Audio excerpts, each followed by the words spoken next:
Hey guys, this is Jim Ward with Jim Ward's Whitetail Academy. Another training video about what we do. We had brought this property about 3 or 4 weeks ago, and this property had already been timbered.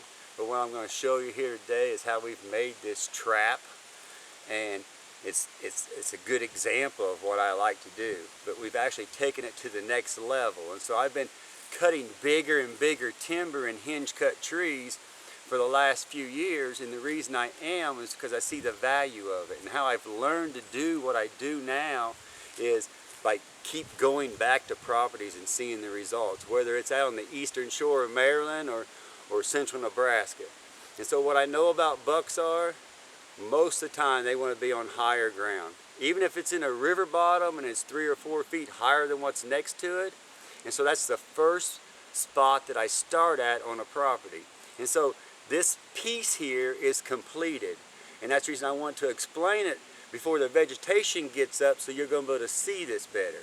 And we're going to add some other segments to this video. One of them's going to be showing a drone flying this property, and we're actually going to sell this property. And so this property is going to be 100% completed to the best that we can do it. And so here's an example. We're in the back corner, which is the northeast corner of the property. And so this is an example of a bed. So we're up on high ground, and what deer do is they lay here in this bed with their feet pointed downhill. And so they're oriented with this log at their back pointed downhill. Naturally, in hilly environment, what you have is a flat spot on the uphill side of a tree. And so that's naturally where they want to go. There is already a bed here. I'm copying it. I'm making it better. And so we have back cover here, and then a 5 foot long, 3 foot wide bed. And we have several of them in this area, and we'll have 3 to 4 spots for each deer.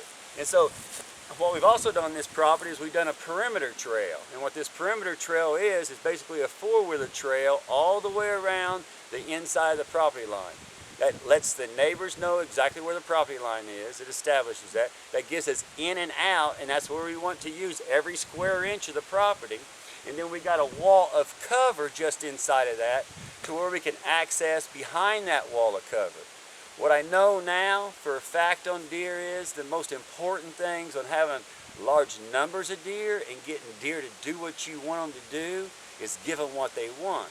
They want vegetation that's in their face so they can get at it, and they want a variety of vegetation. So getting sunlight to the ground is key to what we're doing. And that's the reason I'm cutting bigger trees. This property here had already been timbered when we bought it, so it helped me. And so I could put my trees exactly where I wanted them faster because the other stuff was out of the way. We've done an excellent timber stand improvement on this property. And so now this is basically a white oak property. And that's another video, but timbers are going poorer and poorer condition all across the Midwest because of high grading timber. They had some good timber in here taken out, but the next timber harvest in here is going to be a long time, 20-25 years. But it's going to be mainly a very valuable species. Instead of leaving junk trees in here, we took them down so they're not reseeding the place. We're reseeding it with white oaks. The best way to timber a property is with almost a clear cut, so that everything comes at one time when we got big, tall, straight trees. One of the best deer hunting situations is the 4-year-old clear cut because it's cover above the deer's eyes and it's food, and it's a variety of food. That's what I'm imitating. That's what we're doing. And so we've made walls around the outside of the property, vegetative walls for the deer to feel comfortable, and then we've made a lot of access trails around in here so we have edge all over the property. This piece here, this trap, is a little over 4 acres. And what we've done in the southeast corner of the property is we put an airtight redneck buck palace blind, the best we could come up with. And so you can actually hunt this situation on any wind direction because we're going to put desiccant and some other stuff in that blind to absorb the moisture, so you're not going to have issues that way. And the whole thing's been set up is the bedding up on high ground. Within 100 yards of the stand, you're hunting within 100 yards of where the deer are going to be bedded at. We have a destination food plot out behind the stand, and we got a staging area food plot right in front of the stand. We've put in 2 ponds on the property to catch the water runoff so we can hold moisture on the ground, but to also channelize the deer to a pinch point right in front of the box blind. The dams of those stands or those ponds are pointed straight in front of the stand, so they'll either walk across the top of the dam or walk along the water's edge to encourage that activity.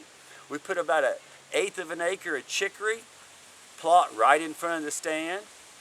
Total in here we've got over an acre of Roundup Ready alfalfa that we're going to take care of and probably harvest some of it for some winter food source. But we got winter wheat all over this. So I want to show you here what the neighbor's property looks like over here and how open it is. And so this timber was probably harvested 12 to 15 years ago. We don't really know. It's got some cover in it. It's better than a lot of properties, but you can still see through it, and that timber is mainly small beech down low. So when they take the next cutting of valuable trees out of that, and they don't do any timber stand improvement, what they're going to have is junk for now on until somebody puts some effort into it. We're not going to have that up here. We're going to have big acorn production because we've taken the competition away from these white oak trees, and the canopies are going to blow up, and science says now that's the answer to producing more acorns and growing timbers, to getting the competition away from it, not necessarily producing more fertilizer or even putting lime in there to make the soil perfect. Those benefit after you do what we've done here. So we've cut the vines out of the trees so the deer can eat on the vines. They eat on every vine that I know of.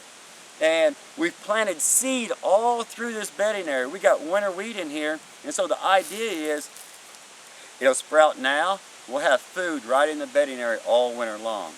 We put 50 pounds of crimson clover on this.